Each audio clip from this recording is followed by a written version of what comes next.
This video explains how to install roller blinds.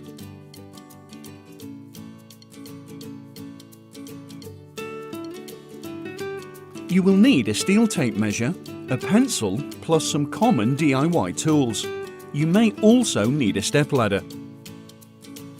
If your blinds are to be installed within the window recess, Step 1. Place the brackets supplied against the inside of the recess.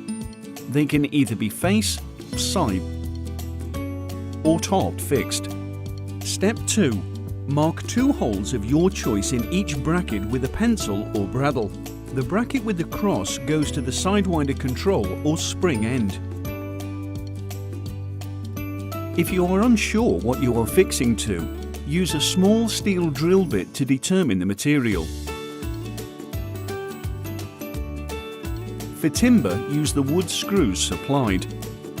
For plaster or masonry, use plastic plugs and screws or plasterboard fixings. For steel, use self-tapping screws with a steel drill bit, all available from your hardware store. Once the brackets are in place, locate the spring plunger pin end of the blind into its bracket. Note that the blinds under 200 cm wide, this is the round hole bracket, and for blinds over 200 cm wide, both brackets have a cross. The plunger will be pressed to allow the sidewinder or spring end to clip into the opposite bracket. Check that the blind is securely located into the brackets.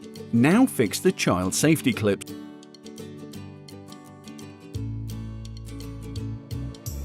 If your blind is to be installed onto the outside of the recess, then position the blind centrally and mark the bracket positions, and then follow the same procedure as fitting to the inside of the recess.